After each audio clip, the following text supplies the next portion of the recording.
Maybe you wanted to come back to the church, but you keep thinking, I'm not good enough yet. I need to get my life together first.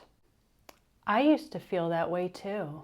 For a long time, I was convinced I had to fix everything before I could even set foot inside a church again. And if you feel that right now, that mix of fear, shame, or not knowing where to start, I want you to know something. It's normal. So many of us come back feeling broken and imperfect. And the truth is, that doesn't disqualify you. Today I want to share something I really needed to hear when I was returning. That you don't have to be perfect to come home.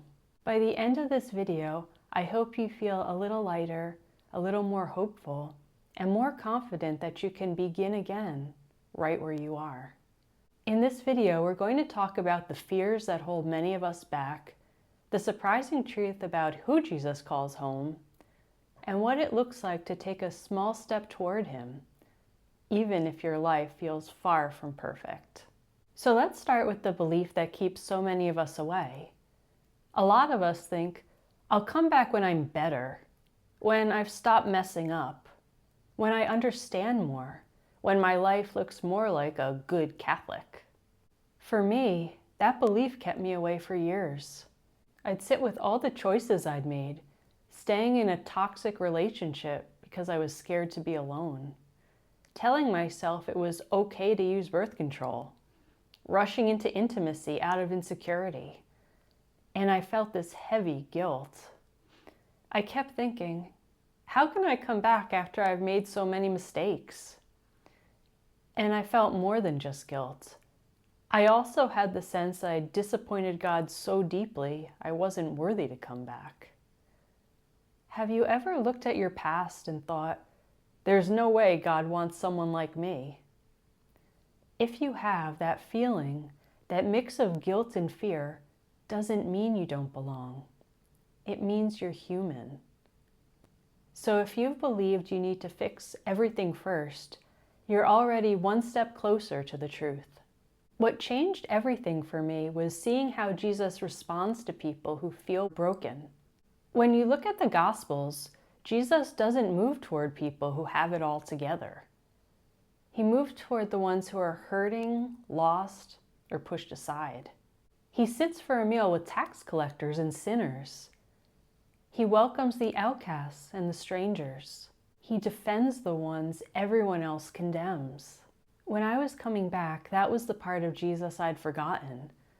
I only saw him as the one I disappointed, not the one who came because people like me needed him.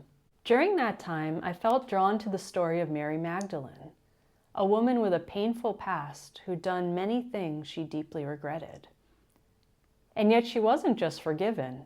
She became one of Jesus' closest followers. I was also deeply moved by the story of the woman caught in adultery, who was condemned by the elders of her town. But Jesus sent them away and said to her, "Neither do I condemn you. Go and sin no more." In his words, there was no shame and no anger, just mercy and a gentle invitation to try again. At some point I realized, if these were the people Jesus chose, why did I think he wouldn't choose me? Because Jesus doesn't wait for people to change their lives before he calls them. He calls out to people exactly as he finds them, asking them to leave everything behind and follow him. So now that we've seen who he calls, let's talk about what returning really looks like in real life. If Jesus calls people who are imperfect and unsure, then the next question is, what does coming home look like when you don't feel ready yet? When I came back, I definitely didn't feel ready.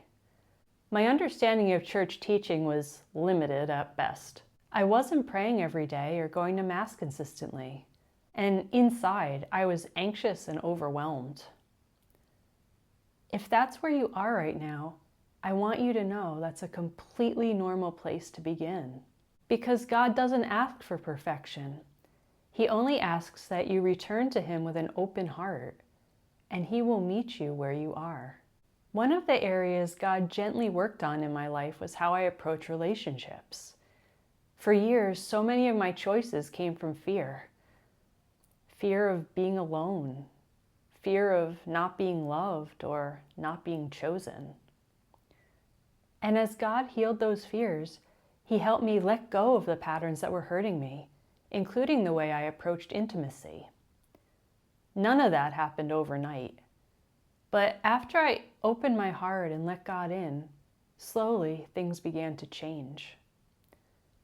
All of us are in need of healing, but it's important to understand that healing doesn't happen all at once. It's a lot more like untangling knots. It needs to happen slowly, gently, and with a lot of patience. And on my own journey home, I realized something really important. God doesn't heal us before we return. He heals us because we return. That's why you don't have to fix everything first. Your healing won't happen before you come home. It begins after you do.